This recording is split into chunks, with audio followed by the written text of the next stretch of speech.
This is Kamera again. We're on day number 219, Isaiah chapter 48 through 45.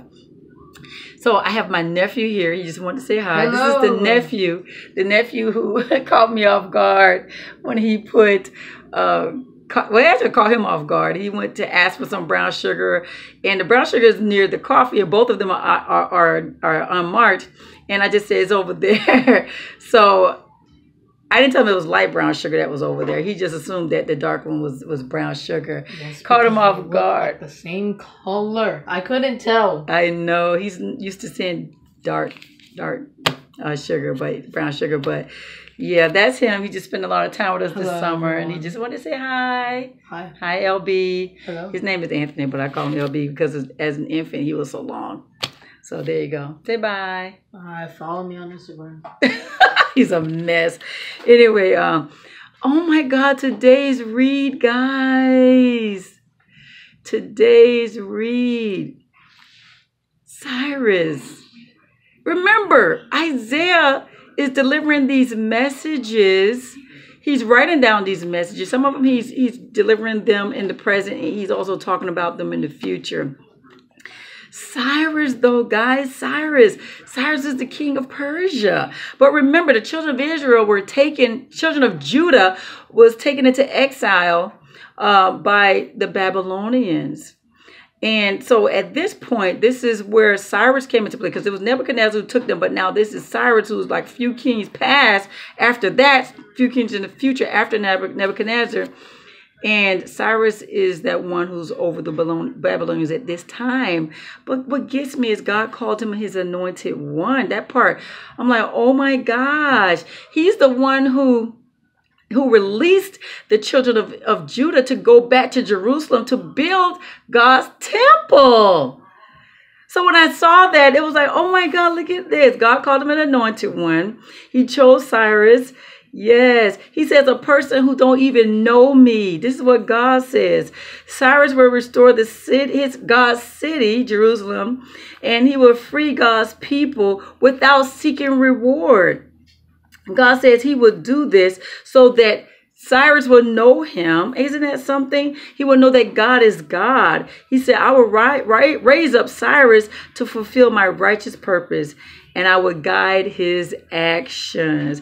So I don't know why. I just felt excited to see that, because we already know we're going to see Cyrus come up later in the book of Daniel. And so we're going to see Cyrus in action then. But we saw Cyrus in Ezra. That's the thing. Yeah, I got so excited about that. But anyway, I'm going to continue on. For the Lord is God, and he created the heavens and the earth and put everything in its place. He made it to be lived in and not a place of chaos. Isn't that something? He said, I didn't make earth to be an empty place of chaos. He said, I will not have told my people to seek me and not be found. That right there is life all by itself. God tells us to seek him. Isn't that something? He said, I want to tell my people to seek me if I couldn't be found. So I really enjoyed this read, guys. I'm telling you, so good, so good. He says, let the world look to me for salvation. At this point, he's not saying, let my chosen people, Israel, seek me for salvation. He said, let the world seek me for salvation, for I am God. There is no other. He says, every knee will bend to me and every tongue will declare allegiance to me. So at that point, it wasn't just singing out to Israel, to every people. And this is the Old Testament, guys. Isn't that something? He's talking about the Jews and the Gentiles, even at that time right there. So again, like I said, when I read the Bible, I know that every person is supposed to recognize God. Every person, every nation is supposed to recognize God. It's just the children of Israel are his chosen people. My nephew. Yes. Israel are his chosen people who are this example who God used to show who he is, to teach us about him. So guys, I'm telling you, I really do enjoy today's read. God talks about the idols of Babylon. That's another thing he talked about in today's read. How the people cared for them. How they transported the idols. And the idols can do nothing for them. They definitely cannot rescue them or protect them. But they sit there and they worship these idols. God says, I am God alone, and I will always be God to everyone. He said, remember all that I have done. He says, listen, you stubborn people. I am ready to look at it. I am ready to set things right. Not in the distant future, right now. I'm ready to set things right. And then he mentions that Babylon is going down. Yes, they are going down. He said, yes, Babylon, I use you to punish my people. But you showed no mercies. Not even to the elderly did you show any mercy. You felt secure in your wickedness. Now disaster is going to overtake you. Yes, and you guys heard me say before, God does use, he does use the wicked, the enemy, to punish. And he uses their personality, their character, their way of life to do that, the righteous people, because they turn their back. Well, they're no longer righteous if they turn their back on God. They betray God. So he let things happen.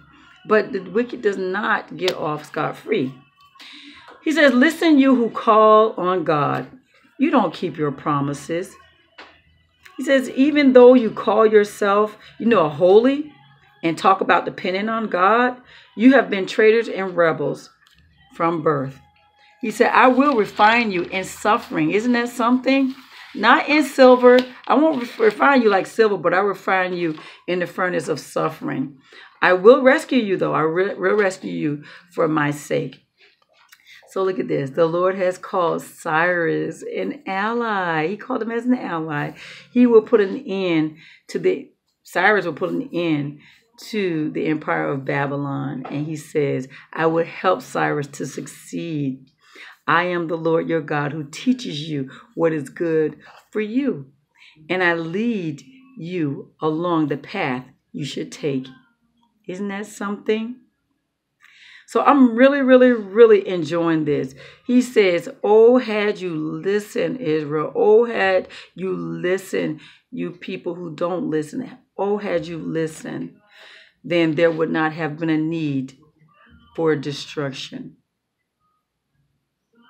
And he tells the children of Israel, or the children of Judah, be free from Babylon and the Babylonians. And I'm going to be honest with you. When I read the word of God, I take it personal. And where he puts in the name Israel, I look at me individually and say Kamera. Because I don't want to be that. I don't want to be like Israel, so I have to make it personal. I'm not perfect. I made mistakes. So when I read some mistakes that Israel made, I again put my name in there. Come here, if you had listened. Isn't that something? And so this word is just so beautiful. You see the characteristics of God. You see where you could have made some of those mistakes. And you should be able to acknowledge those mistakes. But if you can't, you need to ask God to help you and to help you to do right. But guys, this word is so good. It's so good because you really want to see God. You want to see God in all of this. You want to see yourself where you may have done wrong, and you want to see how God delivers. Isn't that something? How God forgives. So yeah, we have to ask God to help us when we're reading his word. But yeah, guys, I enjoyed it. It was a good read. And guys, again, this is day 219, Isaiah chapter 45 through 48. You have a God-filled blessed day.